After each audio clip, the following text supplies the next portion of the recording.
So there's going to be a washout, unfortunately. I was even talking about sports, and you guys know me with NFL and Sunday Ticket. But look at NFL arenas, for example. The past couple of years, they've been selling less and less seats. You can watch an NFL game now. There's empty seats, aren't there?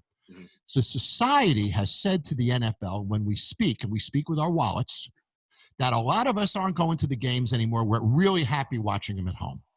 Well, now there's a reason not to go to the game, right? And you can get it at home. And there's so many places you can get it in so many different ways. So the fact of the matter is, I believe that the whole premise of an NFL arena, even a Super Bowl, guys, with 60,000 fans, we're not going to see that for a long, long time. I'm not sure we'll ever see that again. Really? It is, because one of those things, like I didn't really know my grandparents that well, so I don't have a specific reference. But I feel like that was always something that people with grandparents said. Like they had these weird tendencies that they carried over from the war, that they just, it was something that always stuck with them. I feel like this will be something like that with us, where it's like, I don't really like being around people. I carry Purell in my pocket. I don't really like touching people. I like my distance. I feel like this would be something that, because even when I go outside now, it freaks me out. And I don't see myself getting over that anytime soon. But you're telling me your body is clean. It's your brain that's the fucking cesspool. Is that what you're saying? Exactly, yes. And it's been that way for a while. But think about this. Let's say you were going to a football game today, and you sit down in Giant Stadium, and the guy next to you coughs. Yeah.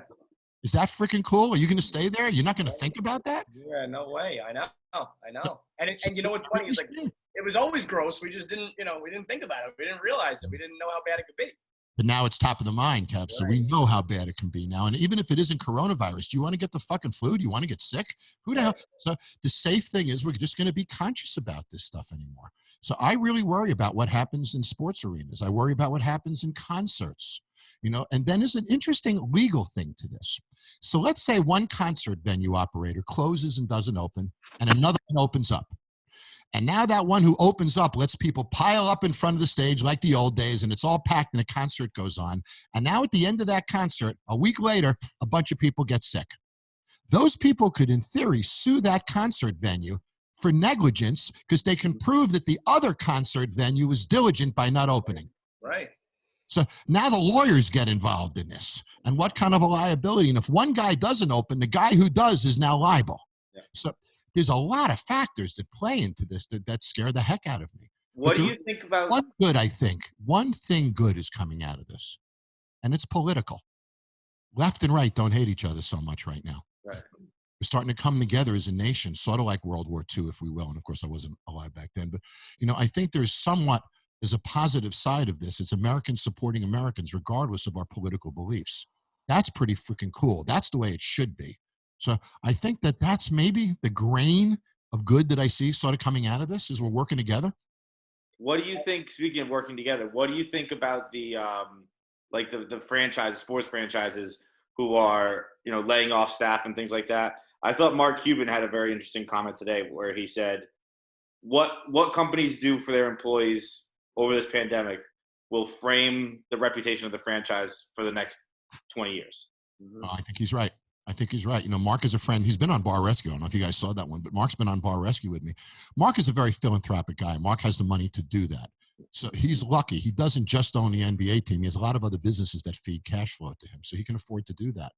I'm not sure that a smaller market, team can afford to do that kind of thing. This business, guys, isn't a cash flow business. You know that. It's what we're dealing with in Boston right now with the Jacobs family, who they're a $4 billion family. And they laid off, I forget what the percentage of staff was, and the staff that remained on had a reduced salary. And the Devils and the 76ers who tried that, then the internet kind of kicked their ass up and down, and they retracted it. The Jacobs still haven't. And I just think that's a crazy thing because it's also you're taking advantage of Boston's a hockey town. It's a Stanley Cup team in a hockey town. The arena is going to be full. So people might go and hate the owners, but people are going to buy tickets to that. But honestly, though, John, I mean, what Taffer just said, like, maybe, I don't know, maybe it won't. Like, probably, you're right. But, it would be interesting to be like, well, you got your rich families are banking on money that might not be there anymore. I just can't imagine being a multi-billionaire and taking the PR hit right now. I'd be like, all right, whatever, just pay everybody, at least we're only 10 days in. If this was like 6 months, then I'd be like, all right, wait a minute. I know I'm rich, but it's still not economically possible. But this early to pull that plug is crazy. especially in Boston, where Actually, more rock. there's a vacuum right now, where you have the Patriots aren't, they're not the undisputed king anymore because Tom Brady left. Nope. So there's a vacuum, kind of a little posturing for the number one franchise in the city. And the Bruins are set up. They're the best team in the NHL right now. They're set up to maybe take that crown. They got a young team. The Celtics also. And those are the two teams who are not paying their concessions, stuff like that.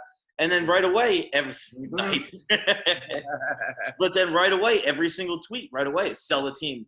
Because that was the Bruins owner, that was the Jacobs family, that was their reputation 15 years ago.